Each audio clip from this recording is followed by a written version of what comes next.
बिस्मिल्लाहिर्रहमानिर्रहीम। Welcome to balance bite, a series of cost accounting. आज हम क्वेश्चन नंबर 22 डिस्कस करेंगे। रिक्वायरमेंट है estimate the number of unit sold. आपने क्या फाइंड करना है? Number of unit sold find करने हैं to earn the same gross profit as earn during the previous year if the new sale price is fix 850 and 890। अब basically इस question की story ये है कि कंपनी है, उस कंपनी ने आपको कुछ डाटा दिया है और उन्होंने जो पिछले साल ग्रॉस प्रॉफिट अर्न किया है वो चाह रहे हैं कि इसी साल भी वही ग्रॉस प्रॉफिट हो। यानी फॉर एग्ज़ाम्पल अगर किसी कंपनी ने पिछले साल 5 लाख का ग्रॉस प्रॉफिट अर्न किया है तो वो कंपनी चाहती है कि हमने इस साल भी 5 लाख का ही ग्रॉस प्रॉफिट अर्न करना है। और इस साल महंगाई होने की वजह से मटेरियल की वैल्यू भी बढ़ी है, लेबर की वैल्यू भी बढ़ी है और एफओएच की वैल्यू भी बढ़ी है।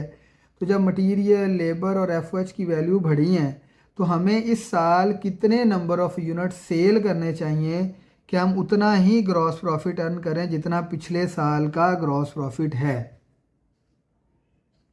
तो ये रिक्वायरमेंट है आपकी। तो अब सबसे पहले जो जहन में बात आती है, अगर ये मैं जर्नली आपसे पूछूं कि पिछले साल का जो ग्रॉस प्रॉफिट है इस साल भी उतना ही ग्रॉस प्रॉफिट आपने अर्न करना है, तो आपका आंसर होगा कि पहले ये तो बताएं कि पिछले साल का ग्रॉस प्रॉफिट कितना है। तो सबसे पहले हम क्वेश्चन पढ़ेंगे और पिछले साल का ग्रॉस प्रॉफिट जो है वो कैलकुलेट करेंगे ताकि हमें आइडिया हो कि इस साल का टारगेट भी हमारा यही ग्रॉस प्रॉफिट है। तो during the last year Al Majeeb industry या company limited sold 1200 unit at a price of 800 per unit. पिछले साल उसने 1200 यूनिट सेल किए और एक यूनिट था 800 का, तो ये हमारे पास सेल प्राइस होगी। और ग्रॉस प्रॉफिट था 25% of sale. The cost of good sold was compose of 50% material, 30% labour और 20% factory overhead. For the coming year it is expected that material, labour, FH cost will increase by per unit. जो इस साल material की cost बढ़ेगी, labour की cost बढ़ेगी और FH की कॉस्ट बढ़ेगी, वो पर यूनिट होगी। यानी material per unit, labour per unit और एफएच पर यूनिट होगा।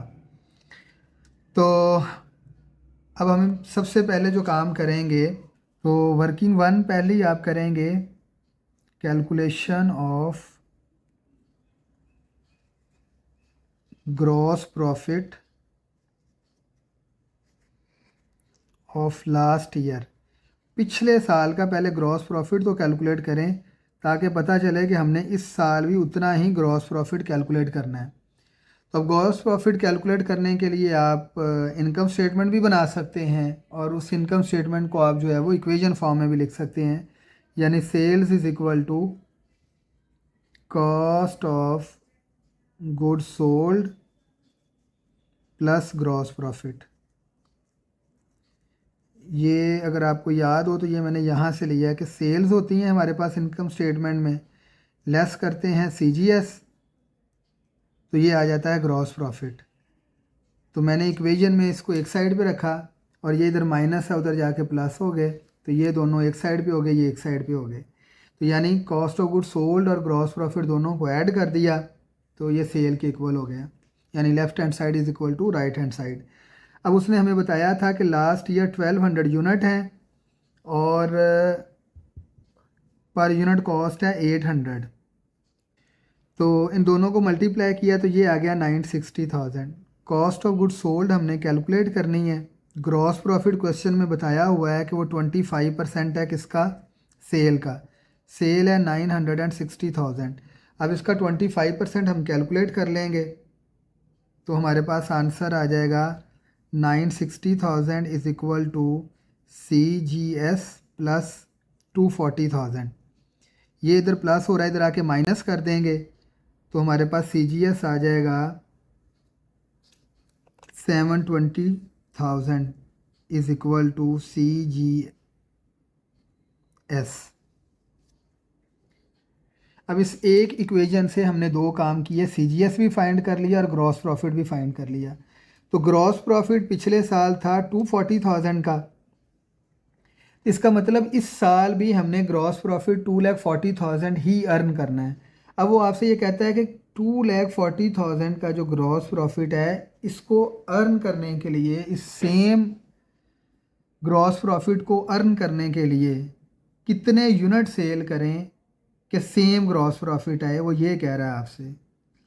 अब हमने क्या करना है, अब हमने ये देखना है कि ये तो ग्रॉस प्रॉफिट आ गया, हमने नंबर ऑफ़ यूनिट कितने बनाने हैं। अब उसके लिए जो जो हमें इन्फॉर्मेशन दी है वो हम उसको डिस्कस कर लेते हैं। एक इन्फॉर्मेशन हमें इसमें ये दी हुई है कि उसने बताया ये जो CGS हमने कैलकुलेट किया है, इस CGS का 50% मटीरियल है, 30% लेबर है और 20% है FOH। तो अब क्योंकि इंक्रीमेंट जो यूनिट इंक्रीज़ हो रहे हैं, जो लेबर इंक्रीज़ हो रही है, FOH इंक्रीज़ हो रही है, वो पर यूनिट हो रही है, तो इसका मतलब पहले हमें पर यूनिट कॉस्ट निकालनी पड़ेगी। तो जब तक पिछले साल की पर यूनिट कॉस्ट नहीं निकालेंगे, अगले साल की पर यूनिट कॉस्ट नहीं कैलकुलेट हो सकती। तो अब हम सेकंड वर्किंग करेंगे, that is working to calculation of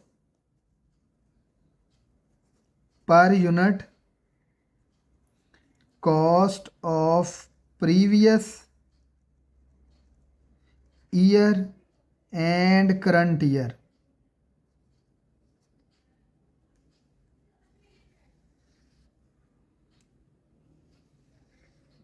अब हम इसको सॉल्व करते हैं। यहाँ पे आ जाएगा एलिमेंट ऑफ कॉस्ट, और आपको पता है कि कॉस्ट के एलिमेंट 3 ही हैं, ठीक है। एक है मटेरियल, एक है लेबर और एक है फैक्ट्री ओवरहेड। अब इस CGS का अगर आप 50% लें तो मटेरियल आ जाएगा, तो 7,20,000 का 50% लूँ तो मेरे पास मटेरियल की कॉस्ट आ जाएगी, तो वो बन रही है 3,60,000। इस 720,000 का जो कॉस्ट ऑफ गुड सोल्ड है, इसका मैं 30% लूँ तो वो मेरे पास आ जाएगी लेबर की कॉस्ट, वो है 216,000। और इस 720,000 का अगर मैं 20% लूँ तो वो आ जाएगी हमारे पास FOH की कॉस्ट, तो वो आ गई 144,000। तो ये आपके पास एक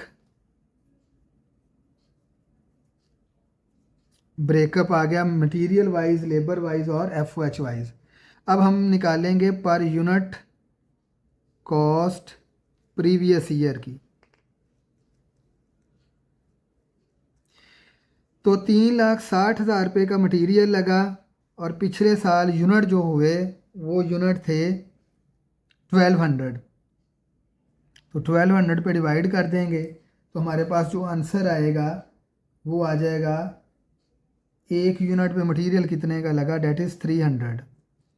इसी तरह से 216,000 डिवाइडेड बाय 1,200, तो हमारे पास लेबर आ जाएगी कि पर यूनिट पे लेबर कितनी लगनी है, और वो लेबर की कॉस्ट आ गई 180। इसी तरह से 144,000 को हम डिवाइड करेंगे 1,200 पे, तो हमारे पास आ जाएगा कि एक यूनिट पे मटेरियल कितना लगा है, तो वो आ गया जी 120।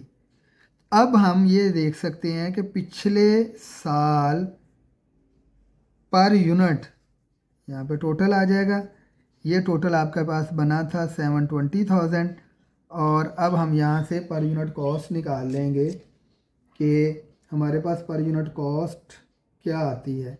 तो पिछले साल जो पर यूनिट कॉस्ट टोटल थी वो 600 थी, जिसमें मटेरियल लगा था 300 का, लेबर लगी थी 180 की और FOH लगे थे 120 के। तो इन सब का सम किया तो प्रीवियस ईयर जो पर यूनिट कॉस्ट लगी डेट इज़ 600। अब हमने इस साल पर यूनिट कॉस्ट निकालनी है जो कि इंक्रीमेंट हो रहा है, तो पर unit cost of coming year.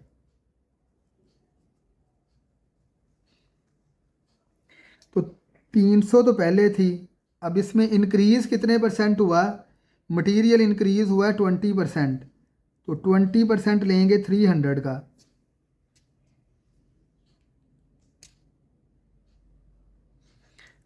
तो वो आ जाएगा 300 + 60, तो इस साल मटेरियल की जो नई पर यूनिट कॉस्ट होगी वो 360 होगी। अब यहाँ पे 180 की लेबर लगी और लेबर इंक्रीज़ हो रही है 10%, तो 180 का 10% इंक्रीज़ होगा तो वो हो गया 180 प्लस 18, तो ये आ जाएगा 198। थर्ड है हमारे पास 120 और 120 का भी इंक्रीमेंट हुआ है 10%, तो वो होगा 120 प्लस 12, तो 132। तो इस साल यानी जो नई पर यूनिट कॉस्ट होगी वो हमारी होगी 690। तो पर यूनिट कॉस्ट हमारी हो जाएगी 690। अब हमने पर यूनिट कॉस्ट कैलकुलेट कर ली। अब हमने ये देखना है कि इस साल कितने यूनिट बने। अब रूल ये होता है कि जब आपने कोई भी चीज़ कैलकुलेट करनी है तो कॉस्ट को हमेशा कॉस्ट पे ही डिवाइड करते हैं तो आंसर आता है। इसी तरह से आपने निकालना है ग्रॉस प्रॉफिट। आपका जो टारगेट है वो ग्रॉस प्रॉफिट है कि इस इतना ग्रॉस प्रॉफिट जो है वो अर्न होना चाहिए। तो अब आपको इस ग्रॉस प्रॉफिट को अचीव करने के लिए नई पर यूनिट कॉस्ट पे पर यूनिट ग्रॉस प्रॉफिट भी निकालना पड़ेगा। उसका तरीकाकार मैंने आपको बताया है कि कॉस्ट को हमेशा कॉस्ट पे डिवाइड करते हैं। जैसे रूल है मैथमेटिक्स का कि यूनिट हमेशा यूनिट पे डिवाइड होते हैं, सेंटीमीटर हमेशा सेंटीमीटर पे डिवाइड होते हैं, केजी हमेशा केजी पे डिवाइड होते हैं, ईयर हमेशा ईयर पे डिवाइड होते हैं। आपने देखा होगा कि ईयर को हम अगर एक डाटा ईयर में हो एक मंथ में हो तो हम उसको कन्वर्ट करते हैं मंथ में या ईयर में, यानी यूनिट सेम करते हैं तो डिवीजन पॉसिबल है।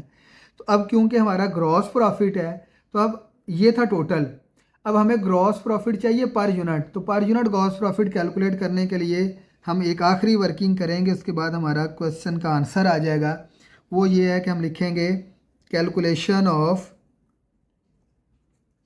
Gross profit per unit for coming year. तो अब यहाँ पे लिखेंगे इफ़ सेल प्राइस इज़, चले सेल की जगह साथ लिख लें न्यू सेल प्राइस ताकि आपको कोई मसला ना हो, 850। और यहाँ पे लिखेंगे if new sale price is ₹890।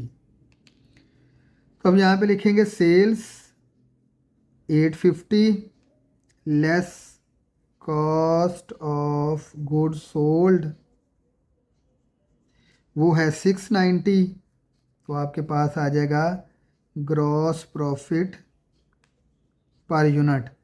क्योंकि ये भी पर यूनिट है ये भी पर यूनिट है तो इसका मतलब ये भी पर यूनिट ही होगा। तो 850 में से 690 माइनस करेंगे तो ग्रॉस प्रॉफिट आ गया 160। सिमिलर यहाँ पे आप सेल्स पर यूनिट हो जाएंगी 890 less cost of goods sold per unit वो है हमारे पास 690। तो ग्रॉस प्रॉफिट पर यूनिट आ जाएगा 200। अब है हमारे क्वेश्चन की रिक्वायरमेंट और जो बिल्कुल एक लाइन की रिक्वायरमेंट, और आपने कहना कि ये एक लाइन की रिक्वायरमेंट कैलकुलेट करने के लिए इतनी ज़्यादा वर्किंग, तो ये क्वेश्चन तकरीबन आपका सारा वर्किंग में सॉल्व होगा। तो अब रिक्वायरमेंट है आपकी कि आपने क्या करने हैं, आपने कैलकुलेट करने हैं, एस्टीमेट करने हैं, estimate the number of units sold. तो इसका फॉर्मूला होगा ग्रॉस प्रॉफिट टोटल में और ग्रॉस प्रॉफिट पर यूनिट। तो ये वो मैं बात उस टाइम पे आपको समझा रहा था कि जैसे कॉस्ट कॉस्ट पे डिवाइड होती है, प्रॉफिट प्रॉफिट पे डिवाइड होता है। टोटल को पर यूनिट पे डिवाइड करेंगे तो हमारे पास नंबर ऑफ आवर्स आ जाएंगे। नंबर ऑफ़ यूनिट्स आ जाएंगे। अब यहाँ पे लिखेंगे if the new sale price is 850, if the new sale price is 890, तो number of units sold, gross profit है 2,40,000 का और पहले का था 160 ग्रॉस प्रॉफिट। यहाँ पे भी आ जाएगा नंबर ऑफ यूनिट्स सोल्ड